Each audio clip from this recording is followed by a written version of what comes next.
Good day, students. Warm and hearty welcome to this new initiative from FAC 2601, where we'll be covering certain aspects contained within different lesson tools to assist you with your studies. Maybe just immediately a friendly disclaimer right up front. Please don't see these videos in isolation. You still need to cover all relevant study material. This is just an additional resource that will assist you in your preparation for taking our assessments during the course of the year. So we really hope that you will enjoy these sessions and find them resourceful and very helpful towards achieving success during the current semester. So just quick briefly about myself. My name is Frank Montgomery. I'm one of your lecturers for module FAC 2601. I am based in the assignment Radaperi building, office 231. Should you require a campus visit, please remember to schedule an appointment up front, please. There is my personal email address if you want to drop me an email, and that would be my contact number if you want to reach me by telephone. You can also obviously get in touch with any of our other lecturers on the module, which will obviously also be introduced to you during the course of semester, as they will be presenting similar type of sessions for our module. But those are our lecturers that you can also then contact in the module.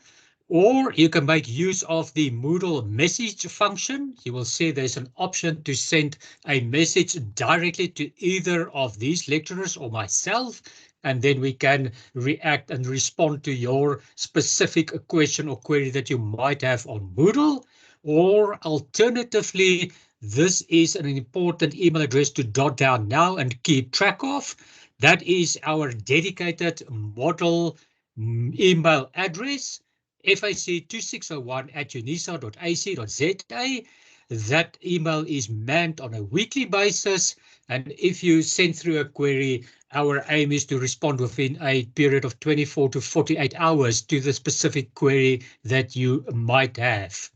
So even if you still have questions after our session today, you are then more than welcome to send an email through to this email address. Just indicate what it's specifically about, and you will receive the necessary guidance and assistance. So in general, obviously the session is recorded, and we have uploaded then obviously to Moodle, because this is where you will access it to view it, as will be done with the other sessions as well. Once you have viewed then the specific video, please then, as I've indicated, direct any questions you still might have relating to this presentation to the dedicated module email address that I have just shared with you. So the content of this specific session is dealing with the disclosure of remuneration, specifically with regards to directors and prescribed officers. And this is linked to lesson 2.1, which deals to the introduction to financial statements, where you'll be introduced to the term and content of directors and prescribed officers. And then also dealing with lesson 2.3, presentation of financial statements, because in the presentation of financial statements, one of the components that needs to be included specifically is the disclosure of remuneration. And for our purposes of this lecture, dealing then with directors and prescribed officers. So what I will cover today is the identification, obviously then, of who is a director, who is a prescribed officer, the calculation of the actual remuneration amount, and then how to disclose it in a set of financial statements. So that would be brief. What we're looking at is to identify who exactly is a director and prescribed officer, how do we calculate the remuneration to these individuals, and then finally how and where to disclose it in a set of financial statements that we are drafting. So this is covered in our Companies Act, and the Companies Act prescribes specifically that we disclose an amount of any remuneration or benefits paid to or receivable by persons in respect of the following: any services rendered as directors or prescribed officers of the company, or services rendered while being directors or prescribed officers of the company.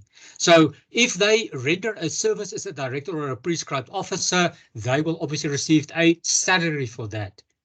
If services are rendered while being directors, that might refer to receiving entertainment allowances for their expenses that they incur to deliver these and render these services while being the representative of the company in the form of a director or a prescribed officer.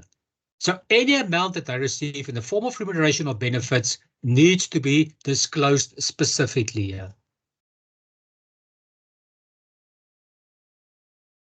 Or as well as being a director or prescribed officer of any other company within the same group of companies. So not necessarily rendering these services as being a director of our company, but if we are in a group of companies, any services that is rendered as being a director or a prescribed officer of any of the other companies still needs to be disclosed and included in the remuneration.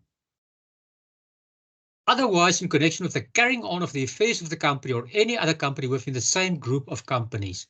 So therefore, any person that is carrying on and has the best affairs of the company to deal with, as long as within the other company, within the same group of companies, then it still needs to be disclosed as part of the remuneration or benefits paid or receivable by these persons, whether they render those services as director or prescribed officer, whether the service is rendered while being a director or prescribed officer, if they are perhaps a director or prescribed officer of any other company within the same group, or if they are carrying on of the affairs of our company or any other company within the same group of companies. So what is a director? It's any elected member of the board of directors. So he's elected to be on the board of directors. Any alternate director. So alternate director is one that is standing in. If one of the elected members for the board of directors can't attend specific meetings, he will find someone that is alternate to attend this on his behalf. So alternate directors will also be appointed and have to be available to attend meetings should the primary director not be able to do so. Or it's any person occupying such position by whatever name designated to it. So if it is a position that has the best interest of the company and he has to perform activities normally and similarly performed by a director, that will also be classified as a director. And then finally, we need to distinguish clearly between executive and non-executive director. Executive director being one that is involved in the day-to-day running of the business. Non-executive, basically in an overseeing position, meaning that they will normally simply just attend board meetings to keep abreast of the activities of the company. So not necessarily involved in a day-to-day running of a company. What is a prescribed officer? This is obviously the person that is not a director, but still exercises general executive control and management of the whole of the company or a significant portion of the business of the company and activities of the company. So he is actively involved in the whole or a significant portion of the business and activities of the company. Or they regularly participate to a material degree in the business of activities. So it's not just a normal employee, they participate to a material degree in the running and business activities of the company. Now, the Companies Act provides us with a few examples. Those would be persons appointed as a chief executive officer, your chief financial officer, a regional manager, or a general secretary. So you would see that all of these persons will be able to contribute to the whole or a significant portion of the business or regularly participate to a material degree in the business and activities of a company. And then they will be classified as a prescribed officer. The Companies Act also refers to related persons, and you will see once we get to disclosure why this is important, because certain information with regards to a related person also needs to be disclosed with regards to remuneration disclosure. So related being individual to another individual if they are married, so if the director is married or lives together in a similar relationship, the other party would be a related person and will require some disclosure. Individual to juristic person being a company. So if this individual, our director, directly or indirectly controls the juristic person, this juristic person would be a related person to our director. Or if it's juristic person to another juristic person, so within our company, if either of our company directly or indirectly controls the other or the business of the other, this other company will be regarded as a related person, or if either is a subsidiary of the other. In other words, indirectly, or it still relates back to the control, having control over a significant portion of the activities of the company, they will be, the company will be regarded as a subsidiary. Or if the person directly or indirectly controls each of them or the business of each of them. Okay, with regards to this juristic person, if they're able to directly or indirectly control each of them or the business of each of them, that will also be regarded and seen as a related person requiring specific disclosure that needs to be made. So what is remuneration in terms of the Companies Act with regards to directors and prescribed officers? It's fees paid to the directors for services rendered by them to or on behalf of the company. Okay, and that would obviously include prescribed officers as well, as they fall within the same category with regards to disclosure of remuneration for the Companies Act. So these fees paid to them for services rendered by them or on behalf of the company can include salary, bonuses, and performance-related payments, any expense allowances for which directors don't need to account for. So if they receive an entertainment allowance, a traveling allowance, whatever that might be, it needs to be reflected as part of the remuneration. Any contributions paid under any pension fund. So if a company contributes on behalf of the director or prescribed officer towards a pension fund, that needs to be included and disclosed as part of our remuneration. The value of any options or rights given directly or indirectly to past, current, or future directors or anyone related to them will be regarded as a remuneration and needs to be disclosed. So that includes your past, current, or future director then obviously. Any financial assistance to past, current, or future director or prescribed officers or anyone again related to them to obtain shares in the company or interrelated company, for example, in a subsidiary company. So any that sort of assistance provided to them also forms part of the remuneration and needs to be disclosed. Details of any loans or other financial assistance made to the directors on prescribed officers, again, forms part of the remuneration package and needs to be disclosed. So if we then get to disclosure, once we've identified if it's a director, a prescribed officer, a related person, what did they receive in the form of remuneration, what exactly needs to be disclosed in terms of the Companies Act. So again, as we're dealing with the benefits received by director and prescribed officer, it needs to include in remuneration and then obviously shown separately under remuneration the amount of any pensions paid by the company to or receivable by current and past directors and prescribed officers. So that would be payment of pensions if they retire. It needs to be disclosed separately.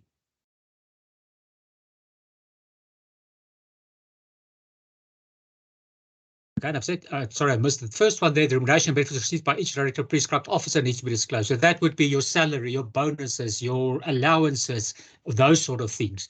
Then the payment of pensions, as we've said. The amount paid or payable by the company to a pension fund for a current and past director and prescribed officers. So this again is the amount paid on behalf of the company, but to the benefit of current and past directors and prescribed officers, needs to be disclosed as part of the remuneration. The amount of compensation paid for the loss of office to current and past directors and prescribed officers. So if the term of a director or prescribed officer is ended before it was agreed upon, they will be compensated for the loss of office, and that payment that is then made need to be disclosed separately. So any compensation for the paying for the loss of office to current and past directors needs to be disclosed separately. The number and class of any securities offered to a director or a prescribed officer or related person, including consideration received by the company, needs to be disclosed separately. And we also need to include the details of the service contract of current directors and prescribed officers. What exactly are those details with regards to their service contract? It needs to be disclosed individually and separately for all the current directors and prescribed officers. Okay, with that, how do we apply it practically? And the best way is to go through a quick example to show how we identify directors, what type of directors and prescribed officers we have, what remuneration that they receive, and how will it be disclosed to comply with the Companies Act. So in our example, we have here forming part of our salaries and wages expense for the year. Following payments to top management of Simba Limited was made at the end of the financial year, being 29 February 2024. First of all, salaries was paid out to our financial director, Mrs. Salt, and she received 120,000 as salary for the year. Our regional manager, Mr. Chutney, received a salary of 90,000. Our managing director, Mrs. Vinegar, received a salary of 160,000. Then we also had a traveling allowance for our managing director of 6,000 that was paid.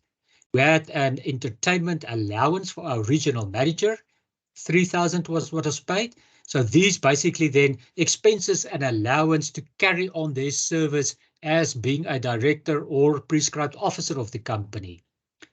And we also had pension payments. So this payment was made by Simba Limited on behalf of our financial director, Mrs. Salt, and they paid 12,000 Rand towards a pension fund for Mrs. Salt. And they also made a pension payment to the chairman of our board, Mr. Smokey. And Mr. Smokey was paid 6,000 Rand with regards to a contribution towards his pension fund. In addition, the top management were paid 625 Rand each per meeting to attend our directors' meeting, which needs to be held during the current year. We had 4 such meetings during the year for both Simba Limited, our company, and then there's also a subsidiary company, Chips Limited. So Simba has the majority share and control over Chips Limited. Therefore, it is regarded as a subsidiary company, and it forms part of the same group of companies on which we need to report with regards to the remuneration of directors and prescribed officer. In addition, our financial director, Mrs. Salt, also is the chairman of the board of Chips Limited, the subsidiary company. And for this, she received a remuneration for 15,000 Rand for the financial year ended 29 February 2024. Okay, so being the chairman of that board, she received a payment of 15,000 Rand. So if we need to disclose the remuneration to directors and prescribed officers, it is disclosed in a separate note to the financial statements. Now, in this note, as we've identified previously, we need to show the different types of remuneration that they received. In this instance, we will distinguish between the director's fees that they received for attending the meetings. We will distinguish between the salary, and this will include the salary, any bonuses or performance payments that they received. Other benefits will include the benefits that they receive, for example, for traveling and entertainment. So all the allowances and expenses incurred by directors and prescribed officers will simply be included in other benefits. Pension fund, these would be the pension fund contributions that they were made on their behalf. We will also make a provision for loss of office if there was any loss of office. And then we also need to disclose how much was paid by the subsidiary towards the director or prescribed officer. Because when we disclose this information and when we report, we are only actually reporting on the activities of Simba Limited and not Chips Limited. But as you've seen, some of the directors are also involved in the subsidiary, so we need to disclose, and full disclosure requires total remuneration received. But the actual remuneration received that will be included in financial statements will only be those received with regards to the activity as a director or prescribed officer within the main company being Simba Limited. Then, as we've said, we need to distinguish between executive and non-executive directors as well as prescribed officers. Our executive directors are Mrs. Salt and Mrs. Vinegar. Why? Because Mrs. Salt is the financial director, so obviously involved in the day-to-day running of the business, and Mrs. Vinegar is a managing director, so also involved in the day-to-day running, so they should be seen as executive directors. The chairman of our board, Mr. Smokey, is only there to chair board meetings. So only being in these board meetings 4 times a year means he's non-executive. And that is why he is reflected here, Mr. Smokey as a non-executive director. Our prescribed officers for this example was Mrs. Chutney or Mr. Chutney, because Mr. Chutney was a regional manager. And a regional manager falls within the definition, as we've seen, of being a prescribed officer, being engaged wholly or for a large part of the business and activities of the company falls under him, and therefore he will be classified as a prescribed officer. So we need to distinguish between the different sort of remuneration that they will receive. We need to exclude what was received from subsidiaries. Here we need to distinguish between the executive and non-executive directors, as well as your prescribed officers. So as far as remuneration is concerned, Mrs. Salt, as far as director's fees, remember we said each director will receive an amount of 625 Rand for each meeting that they attend. We had 4 board meetings. So it means for each meeting, they receive 625 Rand, so it should be in total 625 times 4. But remember now, the financial director, which is Mrs. Salt, would have attended the board meetings of Simba Limited, but also being the chairman for Chips Limited, she would have attended all the meetings at Chips Limited as well. Therefore, she would receive 625 for the 4 board meetings at Simba Limited, as well as 625 Rand for the 4 board meetings at Chips Limited. So in total, 2,500 for Simba, 2,500 for Chips, in total 5,000 Rand. And that is why we reflect 5,000 as being the director's fee. As far as Mrs. Vinegar is concerned, she was only a director in Simba Limited, therefore 625 Rand for 4 meetings in Simba Limited and a director's fee of 2,500 Rand. And that would be the scenario for Mr. Smokey as well. only being a director for Simba Limited, attended 4 board meetings, so also entitled to director's fee of R2,500. Prescribed officers obviously don't attend these meetings, so 0 director's fee would be reflected for Mr. Chutney. As far as salary is concerned, Mrs. Salt, financial director, received R120,000 from Simba, but also being the chairman for CHIPS, another 15,000 received there. So the 135,000 here consisting then of the 120,000 from Simba Limited plus the 15,000 from CHIPS Limited. So in total, 135,000 remuneration as salary. Mrs. Vinegar, our managing director, received a salary of 160,000. And the regional manager, Mr. Chutney, 90,000. Hence, there's a disclosure here of 160 for Mrs. Vinegar and the 90,000 for Mr. Chutney, our prescribed officer, in the form of a salary. Other benefits, as we've said, would be either entertainment, traveling, spending allowances that they received. In our example, that would be the traveling allowance for our managing director, Mrs. Vinegar, of 6,000. And the entertainment allowance for the regional manager, Mr. Chutney, of 3,000. So other benefits, we disclosed the 6,000 there for Mrs. Vinegar and the 3,000 for Mr. Chutney. As far as the pension fund contributions are concerned, those were only made for the financial director, Mrs. Salt, 12,000, and for Mr. Smokey, the chairman of our board, the 6,000. So we will disclose those two then, the 12,000 on a pension fund for Mrs. Salt and the 6,000 for Mr. Smokey, our non-executive director.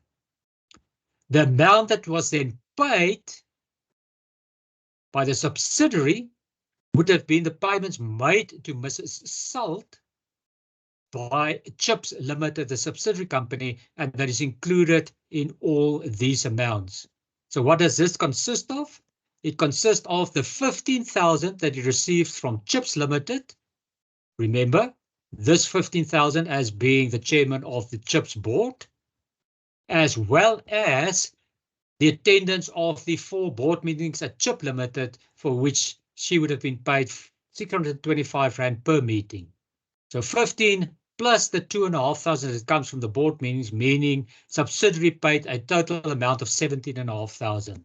And that is why we subtracted there to disclose in total remuneration received by Mrs. Salt from Simba Limited was 134,500. So you still need to disclose the total amount that they received from all companies within the group, but what will be disclosed in the financial statements of Simba Limited would only be the amount of 134,500 directly received from Simba. For Mrs. Vinegar, straightforward, directors, the salary and other benefits, which add up to 168,500. Mr. Smokey, director fee and pension fund contributions add up to 8,500. And Mrs. Chutney, the 90 and 3, that adds up to 93,000. So if we add all this together, this would be the total remuneration paid to our directors and prescribed officers. Now, the final component is then just to show this other benefits of 9,000. What does those consist of? So we'll have just a separate part of the note showing other benefits. This was for Mrs. Vinegar and Mr. Chutney. Mrs. Vinegar, 6,000 was for travel, and that 6,000 then goes to the other benefits in the main note. And Mr. Chutney received a 3,000 entertainment allowance. And that would be then the 9,000 as being reflected under other benefits. So all that we show in the main note is under other benefits is the total amount that we received, because this amount can consist of different components of allowances, and then just have a separate note for the other benefits to show exactly who received their payment and what was it for travel and for entertainment allowance of 6,000 and 3,000 respectively, to give us a total of 9,000. And that is it for this little session. I do trust that it was insightful, that you enjoyed it. And as mentioned, if anything was not really clear to you, please get in touch, engage with us, and we can have a further discussion on the disclosure of directors and prescribed officers' remuneration. Thank you so much. Keep well.